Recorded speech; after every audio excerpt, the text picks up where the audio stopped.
In the previous part of this series, we've discussed the historical background of the Meiji Restoration and how judo and karate very much matched the tone and cultural narrative of that period, which finally brings us to Aikido. I know it's been a long way to get here, but now that all that groundwork has been laid, we get to actually discuss the main topic. Aikido is different from judo and karate in the sense that rather than being a product of the era, it is almost a critique of the Meiji Restoration in the form of a martial art. Aikido is, in a sense, a retro throwback, even as it is founded in the 1920s, and actually predicts an interesting cultural trend before it really takes full effect, because everything that happens in the lead up to World War II in Japan is essentially a conservative throwback in reaction to the unbridled changes of the Meiji era.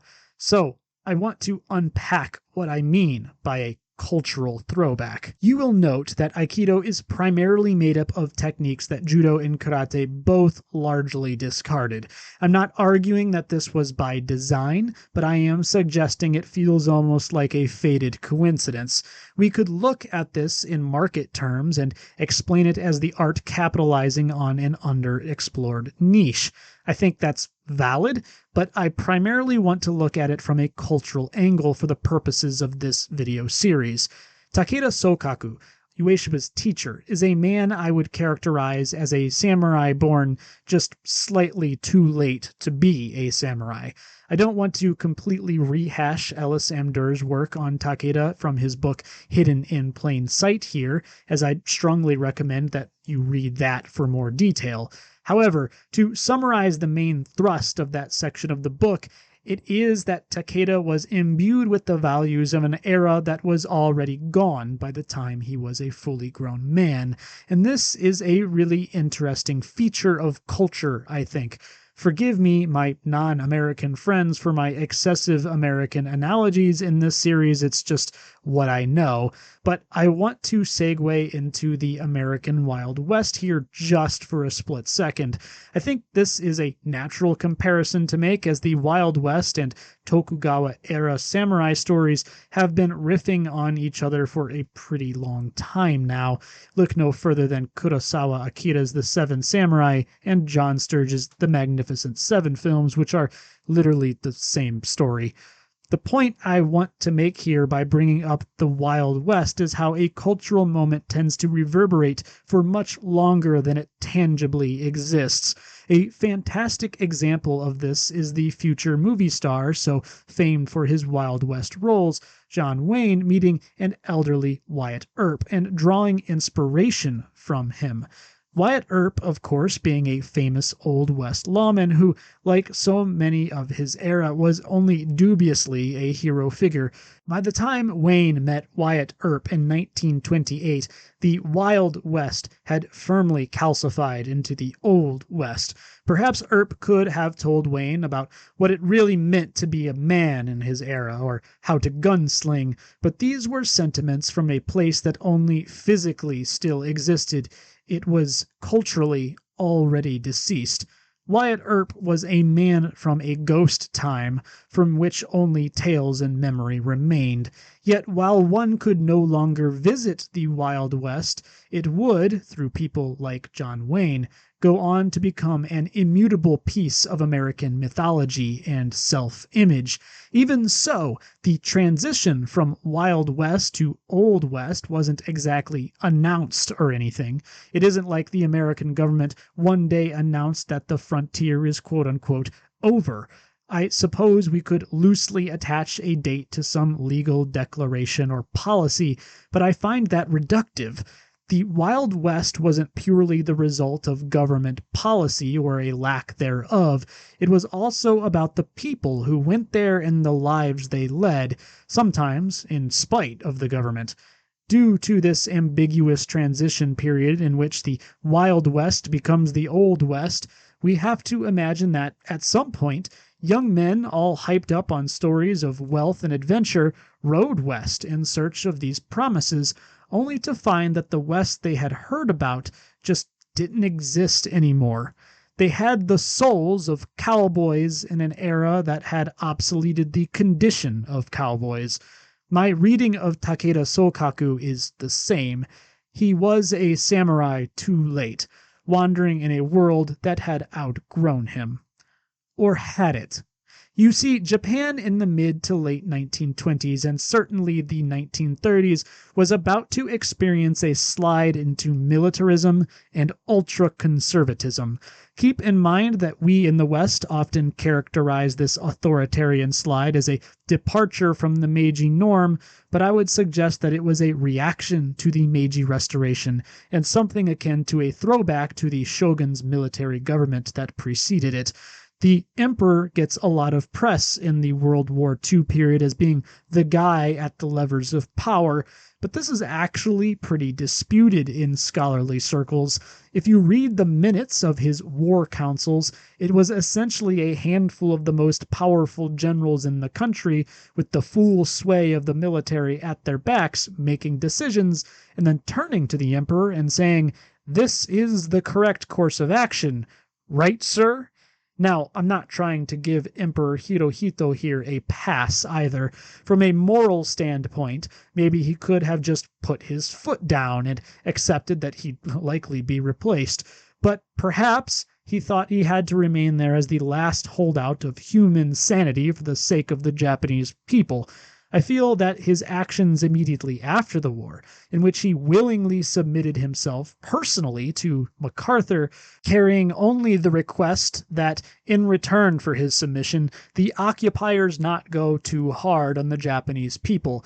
I find that this could very well be a window into the heart of his true intentions in terms of staying on as emperor and not putting his foot down, but maybe I'm giving him too much credit. Regardless, scholars still debate the emperor's guilt in orchestrating and perpetuating the war. Personally, I feel he was definitely a flawed man who made grave mistakes, but I have the aching suspicion he knew things were over long before his generals did, and likely genuinely cared about the welfare of Japanese citizens. That is beyond the point, though. What I want to direct your attention towards is that it wasn't the emperor unilaterally calling the shots. It was the military simply using the emperor as a kind of skin suit to present their own plans to the Japanese public. World War II Japan was an authoritarian military government. It was a throwback to the authoritarian military government of the Tokugawa shogunate in all but superficial aesthetics. In other words, the Meiji Restoration was a mere interlude, and the emerging militarism was a conservative return to form. I don't think it is a mistake that this is the era in which the Hagakure is tapped to help define an ahistorical mythologizing of the so-called warrior's code, or Bushido as it is known. Keep in mind that the Hagakure was written by a samurai who never actually saw combat and was kind of regarded as a madman in his own lifetime. Historically, there really was no creed like that of Bushido, and it is much easier to find historical examples of samurai defying its supposed tenets than embodying them. This, however, did not matter in the end. Much like we Americans romanticize the anti-heroes of the Wild West, narrative mythology was more powerful than historical fact in regard to Bushido. It was made much more accessible and more official, too. The term became propagandized by the ultra-right-wing government, and the story it told was weaponized to immense and tragic effect. So powerful is the Bushido mythos that it inspired young men to fly their planes into warships, and today it captures the imagination of would-be martial arts practitioners. Never mind that Bushido is an ahistorical, fabricated tradition devised by an imperial power that would ultimately lean on it to justify heinous crimes. In many ways, this is the movement that Daito-ryu and Aikido grew out of, though. These were conservative arts that concerned themselves heavily with the characteristics and techniques that the more liberal arts of judo and karate had discarded. Meaningfully, Aikido really concerned itself with the katana as well, which judo and karate broadly did not. It should go without saying that the sword was the very symbol of the samurai. The messaging here is clear in this context. We reject the Meiji-era thesis, and we are going back to the Japan promised in the Edo period. Now, this is not to say that judo and karate were necessarily progressive elements in all this, to be perfectly clear. They would eventually be subsumed by the Budo Kukai, a deeply nationalist organization, and plenty of ultra-nationalist sentiments would flow through those arts and organizations too. Please do not get it twisted. This is not a case of good guys versus bad guys here. This is more like ultra-conservative and pretty conservative. Nor was it like Aikido people and Judo people were in the streets counter-protesting one another either.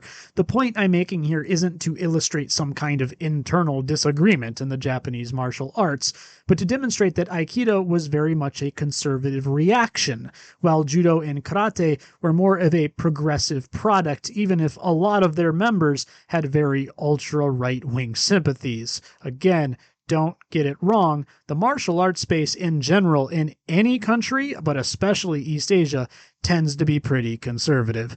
This, of course, is especially visible in Aikido's many ultra-nationalist and militarist sponsors. It is also reflected in Aikido's founder himself, Ueshiba, just casually letting young radicals plan coups in his property, among other very extreme right-wing activities. Nothing says love and peace like being silently and knowingly complicit in political violence. Am I right? But stick a pin in that, I'm going to come back around to it. We also need to point out here Ueshiba's chosen religious path with the Omoto Kyo organization. Whole books could very well be written on this topic, but I want to distill it down to its bones for the sake of digestibility here. Omoto Kyo had plenty of ultra-right-wing links and was primarily a kind of modern fan fiction continuation of the narrative thrust found in the Kojiki and Nihon Shoki. For those who have no idea what those are, they are basically the master texts of Japanese native religion. Now, we have to be very, very careful here. Note that I did not call Japan's native religion Shinto. The reason for this is that state Shinto is an invention by the government in the lead-up to World War II in an attempt to quote-unquote purify religion from foreign influences, including things like Buddhism. The issue with this is, of course, it's impossible. Whatever traditions were originally practiced on the Japanese archipelago had long been syncretized on an atomic level with Taoism, Buddhism, Confucianism, and all flavors of regional shamanism for well over a millennium and a half. There really isn't any telling where one religion ends and another begins.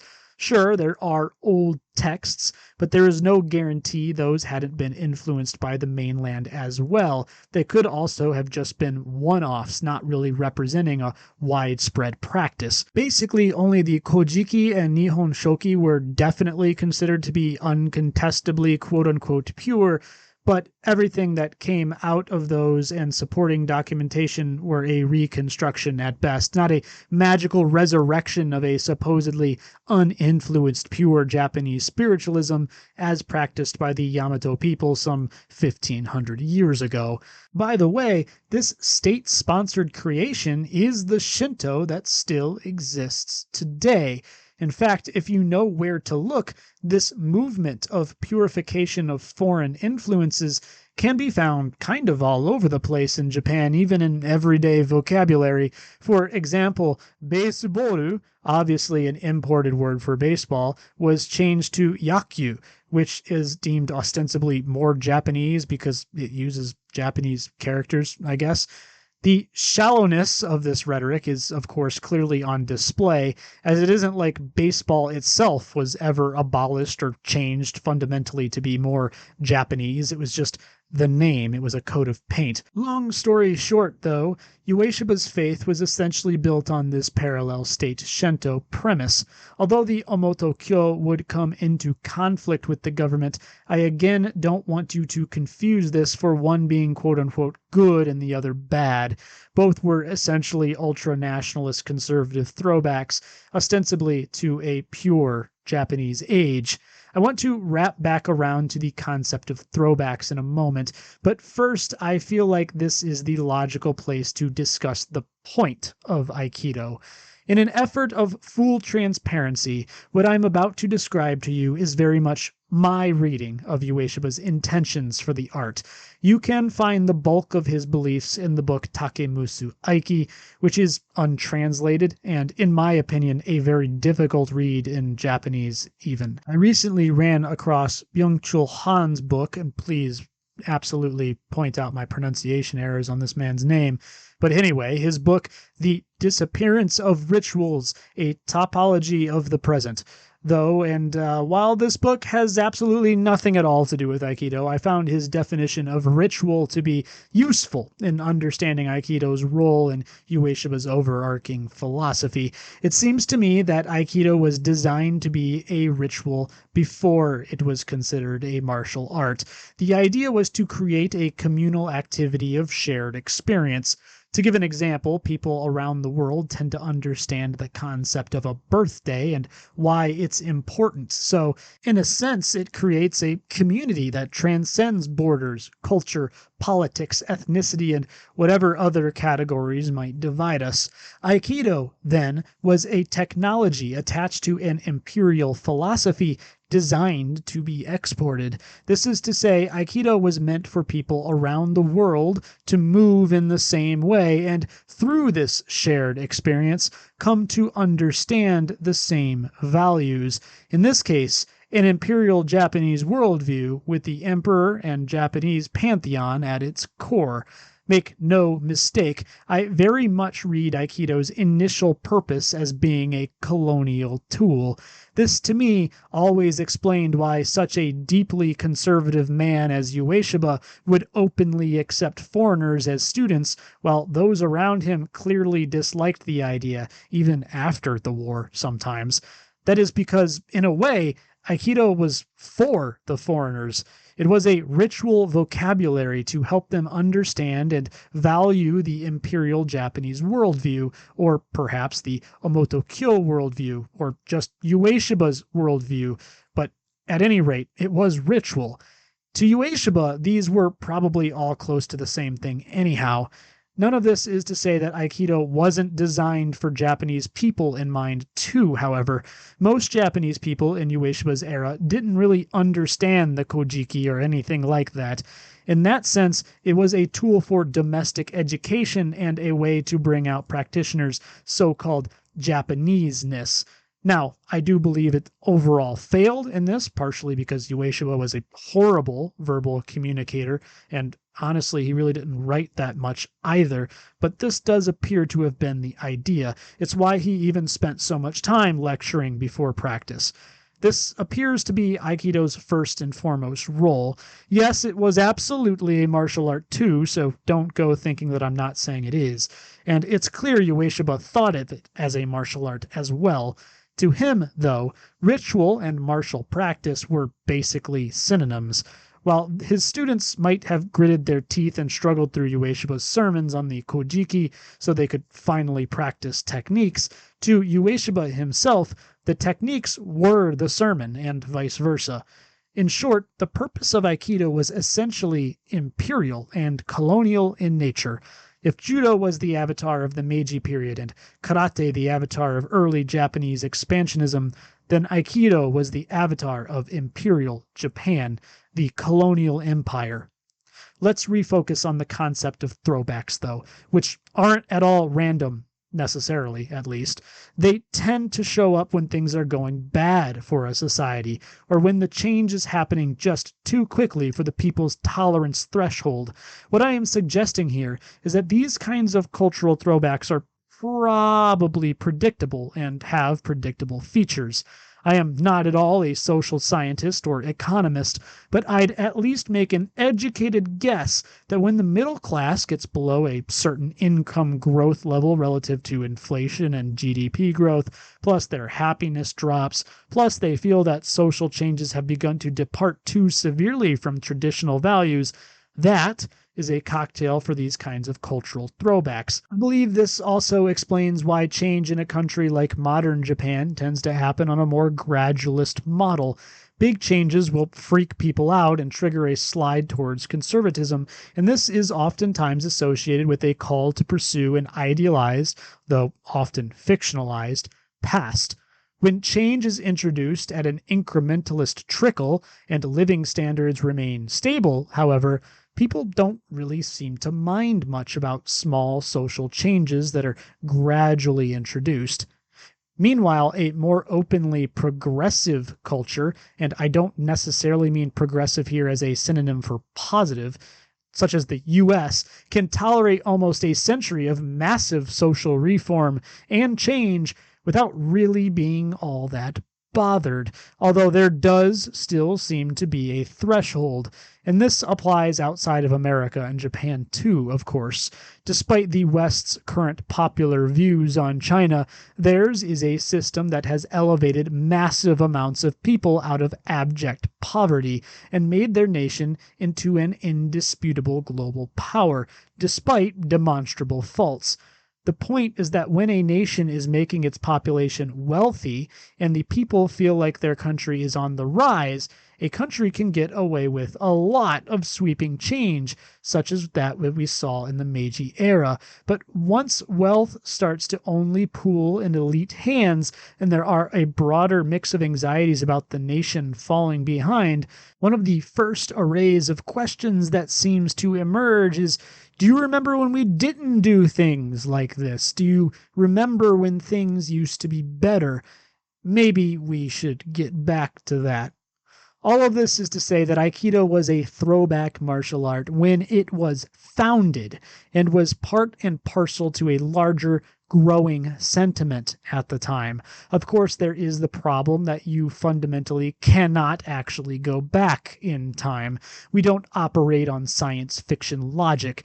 Something that is interesting to me is that even internally, prominent Aikido people have said Aikido weapons work is basically trash, and this is a view I've grown to agree with. I have friends and martial peers who do swordsmanship both in the Koryu and in more competitive environments such as HEMA, and these guys pretty much universally agree that the sword work in Aikido is terrible.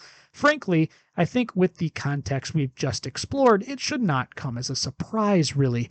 Wyatt Earp could have taught John Wayne how to quick draw, but in a world where the quick draw was an obsolete technology, Wayne would have likely only ever picked up the aesthetic shell of the form as opposed to its legitimate and lethal essence. Sure, he probably could have pulled it off on a firing range, but a duel is a different beast. Aikido, in this sense, wants to be everything that the Meiji values warrant. Aikido wants to be an Edo-era martial art, not a Meiji one. Even today, I feel more people come to Aikido wanting to delve into samurai-inspired aesthetics and esotericism as opposed to something like Judo. But the truth is that neither Takeda nor Ueshiba were samurai. No one in Aikido has ever been a samurai. In Aikido's effort to be an Edo period martial art, it has only managed to become an imperial Japanese martial art. And this feels like the logical place to take a break. In the next part, we will be looking a little more at Imperial Japan and especially at Aikido's transformation after the war. I want to thank everyone for watching. As always, I really do appreciate it, and I'll see you in the next part. Peace.